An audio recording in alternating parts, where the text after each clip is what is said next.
નમસ્કાર તાલીમાર્થી મિત્રો, આજના આઈટીઆઈના ઈ લર્નિંગ પ્રોગ્રામમાં હું Mitesh Kumar R Patel, supervisor instructor computer group ITI Chanasma આપ સૌનું હાર્દિક સ્વાગત કરું છું. આજે હું આઈટીઆઈમાં ચાલતા કોમ્પ્યુટર ગ્રુપ અંતર્ગત create and modify bulleted text practical વિશે આપ સૌને તાલીમ સહ માર્ગદર્શન આપીશ. આજના આ ક્રિએટ અને મોડિફાય બુલેટેડ ટેક્સ્ટ પ્રેક્ટિકલની અંદર પેરેગ્રાફની અંદર નંબર અને સિમ્પલ બુલેટ કેવી રીતે આપવા, ચેન્જ કેવી રીતે કરવા તેની આપણે સંપૂર્ણ માહિતી મેળવીશું. તો સૌપ્રથમ તાલીમાર્થી મિત્રો, પાવર પોઈન્ટ પ્રેઝન્ટેશનની અંદર નવી સ્લાઇડ ઇન્સર્ટ કરો. નવી સ્લાઇડ ઇન્સર્ટ કરવા માટે હોમ મેનુની અંદર સ્લાઇડ ગ્રુપમાં ન્યૂ સ્લાઇડમાં જવું. ન્યૂ સ્લાઇડમાં આપણે એક ટેક્સ્ટ બોક્સ ઇન્સર્ટ કરીશું. સૌપ્રથમ સિમ્પલ બુલેટેડ ટેક્સ્ટ સ્ટાર્ટ કરવું હશે તો તેના માટે સ્ટાર ટેબ પ્રેસ કરો અને જે ટોપિક લખવો છે એ નામ લખી નાખો અને એન્ટર કરવાથી automatic simple bulleted text create થઈ જશે. હવે લિસ્ટની અંદર જેટલા પણ કન્ટેન્ટ એડ કરવાના છે તે એડ કરી નાખો. અહીંયા હું 3 લિસ્ટ એડ કરું છું: input device, output device and memory device. જોઈને મિત્રો, અહીંયા બુલેટેડ ટેક્સ્ટ ક્રિએટ થઈ ગઈ છે. હવે આ બુલેટેડ ટેક્સ્ટની અંદર એન્ટર કરશો તો ચોથું લિસ્ટ બતાવશે. હવે આ ક્રિએટેડ લિસ્ટ એન્ડ કરવા માટે સિમ્પલ બેકસ્પેસ દબાવશો તો તમારું લિસ્ટમાંથી બુલેટેડ ટેક્સ્ટ રિમૂવ થઈ જશે. બીજી રીત છે કે હોમ મેનુની અંદર પેરેગ્રાફ ગ્રુપમાં અહીં આઇકન બતાવે છે બુલેટેડ ટેક્સ્ટનો, એમાં તમે સિલેક્ટ કરવાથી કોઈ પણ બુલેટ તમારું અહીંયા એડ થશે. સપોઝ કે અહીંયા મારે કંઈ લખવું છે કે રેમ, કોઈ પણ બુલેટેડ લિસ્ટ હું અહીંયા રેન્ડમલી ક્રિએટ કરું છું, રોમ.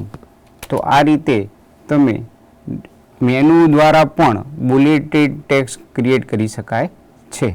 રિમૂવ કરવા માટે ફરીથી બેકસ્પેસ કરશો અને એન્ટર કરશો તો બુલેટેડ લિસ્ટ રિમૂવ થઈ જશે. તેવી જ રીતે તાલીમાર્થી મિત્રો, નંબર બુલેટ લિસ્ટ ક્રિએટ કરવું હશે તો સૌ પ્રથમ 1 લખો, ટેબ પ્રેસ કરો અને જે લિસ્ટ તમારે લખવું છે તે લખી નાખો. એન્ટર કરશો તો નંબર બુલેટ લિસ્ટ ક્રિએટ થશે. એમાં તમારે જે લિસ્ટ લખવું હશે એ એડ કરી દો.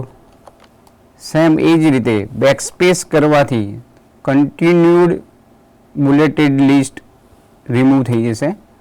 બુલેટ ચેન્જ કરવું હશે મિત્રો તો સિમ્પલ અહીંયા જે આઇકન બુલેટ છે એની જગ્યાએ મારે નંબર બુલેટ કરવા છે તો પહેલાં જે લિસ્ટ છે એને સિલેક્ટ કરો.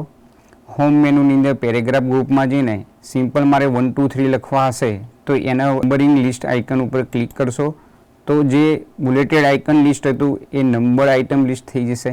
સેમ એવી જ રીતે જે 1 2 3 છે એમાં એની જગ્યાએ મારે રોમન નંબર્સ લાવવા છે તો હોમ મેનુની અંદર પેરેગ્રાફ ગ્રુપમાં નંબરિંગ બુલેટ લિસ્ટમાં જઈને અહીંયા ઓપ્શન બાય ડિફોલ્ટ આપેલા છે, જે રોમન નંબર્સ હું સિલેક્ટ કરીશ તો પણ અહીંયા આવી જશે.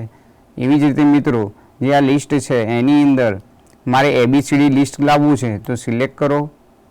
ગ્રુપની અંદર જઈને ABCDમાં લિસ્ટ સિલેક્ટ કરવાથી જે બુલેટેડ લિસ્ટ ચેન્જ થઈ જશે.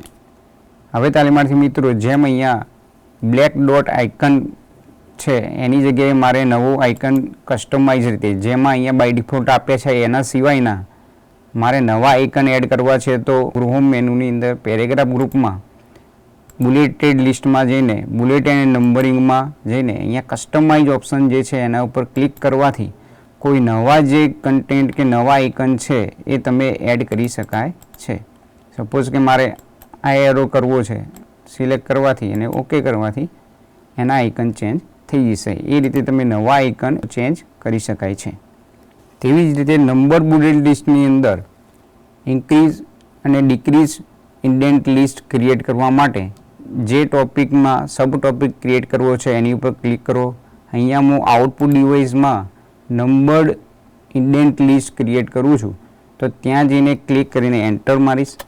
અહીંયા જે નવા ટોપિક તમારે જે લખવાના છે લખી નાખશો. તો આઉટપુટ ડિવાઇસની અંદર આવે છે મોનિટર, પ્રિન્ટર અને પ્લોટર.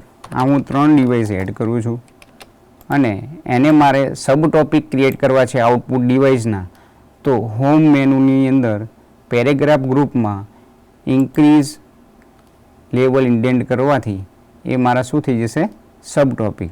હવે આ આઇકન મારે ચેન્જ કરવા હશે તો જેમ આગળ કર્યું એવી રીતે આપણે કોઈ પણ આઇકનમાં નંબર્ડ લિસ્ટ ચેન્જ કરી શકાય છે. તેવી જ રીતે મિત્રો એને સબ ટોપિકમાંથી મેઇન ટોપિકમાં મારે કન્વર્ટ કરવા હશે તો હોમ મેનુમાં પેરેગ્રાફ ગ્રુપની અંદર ડિક્રીઝ લેવલ ઇન્ડેન્ટ કરવાથી એ થઈ જશે અને એનું નંબરિંગ પણ આવી જશે. તાલીમાર્થી મિત્રો હવે એક જોઈશું આપણે કે પેરેગ્રાફની અંદર નંબર ક્યાં તો બુલેટેડ ટેક્સ્ટ કેવી રીતે અપાય. તો અહીંયા એક પેરેગ્રાફ આપણે લીધેલો છે. સેમ એ રીતે તમે પેરેગ્રાફ સિલેક્ટ કરો. હોમ મેનુમાં પેરેગ્રાફ ઓપ્શનની અંદર બુલેટેડ ટેક્સ્ટમાં જઈને તમારે જે પણ બુલેટ રાખવા છે એ સિલેક્ટ કરીને એને એઝ એ બુલેટેડ ટેક્સ્ટ કરી શકાય છે. એવી રીતે નંબર ટેક્સ્ટ કરવા હશે તો એને સિલેક્ટ કરો. હોમ મેનુની અંદર પેરેગ્રાફ ઓપ્શનની અંદર નંબર બુલેટ ટેક્સ્ટ જે પણ તમારે રાખવા છે એ સિલેક્ટ કરશો તો આખો જે પેરેગ્રાફ છે એ પેરેગ્રાફને તમે નંબર બુલેટેડ ટેક્સ્ટ કરી શકાય છે. હવે તાલીમાર્થી મિત્રો અહીંયા મેં ઇનપુટ ડિવાઇસ, આઉટપુટ ડિવાઇસ અને ત્રીજું છે મેમરી ડિવાઇસ. હવે અહીંયા હું જો બુલેટિંગ કરીશ તો અહીંયા 1 નંબર આવી જાય છે. હવે અહીંયા મારે જો 3 નંબરથી સ્ટાર્ટ કરવું હશે તો એને હું સિલેક્ટ કરીશ. હોમ મેનુમાં પેરેગ્રાફ ગ્રુપની અંદર જઈને જે નંબરિંગ બુલેટિંગ લિસ્ટ છે એની અંદર બુલેટ એન્ડ નંબરિંગ ઓપ્શનમાં જવાનું છે અને ત્યાં જઈને જે પોપઅપ મેનુ ઓપન થાય છે એની અંદર સ્ટાર્ટ એટ ઓપ્શન આવશે. એની અંદર જો મારે અહીંયા 3 નંબરથી સ્ટાર્ટ કરવું હશે મેમરી ડિવાઇસ તો અહીંયા સ્ટાર્ટ એટ 3 સિલેક્ટ કરીને ઓકે આપીશ તો એ ઓપ્શનમાં 3 નંબરથી બુલેટેડ કે નંબર બુલેટ લિસ્ટ સ્ટાર્ટ થઈ જશે. હવે તાલીમાર્થી મિત્રો જો તમે આ લિસ્ટ બનાવ્યું છે અને એ કન્ટિન્યુ કરતાં નવી સ્લાઇડમાં પણ જો તમારું લિસ્ટ કન્ટિન્યુ રહે છે અને અહીંયા તમારે 2 નંબર પછી અહીંયા ધારો કે 3 નંબર કે 4 નંબર કન્ટિન્યુ કરવો હશે તો સેમ આગળની રીતે જ એને સિલેક્ટ કરો. હોમ મેનુમાં પેરેગ્રાફ ગ્રુપની અંદર જઈને નંબર બુલેટેડ ટેક્સ્ટમાં બુલેટ એન્ડ નંબરિંગ ઓપ્શનની અંદર જે અહીંયા સ્ટાર્ટેડ ઓપ્શન છે એ તમારું ક્લિક કરવાથી ઇનેબલ થશે અને તમારે જે નંબર આપવો છે ધારો કે 1 બ્રેકેટવાળો, 1 ડોટ કે કોઈ પણ રોમન કે ABCD જે કન્ટિન્યુ તમારા આગળની સ્લાઇડમાં હતું એ કન્ટિન્યુ કરવા માટે અહીંયા સ્ટાર્ટ એટમાં જો આગળ 2 હોય ને અહીંયા 3થી કન્ટિન્યુ કરવું છે તો અહીંયા નંબર 3 સિલેક્ટ કરીને કે 4 હોય તો 4થી સિલેક્ટ કરીને ઓકે કરશો તો અહીંયા કન્ટિન્યુ નંબરિંગ તમારું આવી જશે. આજે આપણે ક્રિએટ અને મોડિફાય બુલેટેડ ટેક્સ્ટ પ્રેક્ટિકલની અંદર સિમ્પલ અને નંબર બુલેટ કેવી રીતે આપવા તેની સંપૂર્ણ માહિતી મળી હશે તેવી હું આશા રાખું છું. આભાર.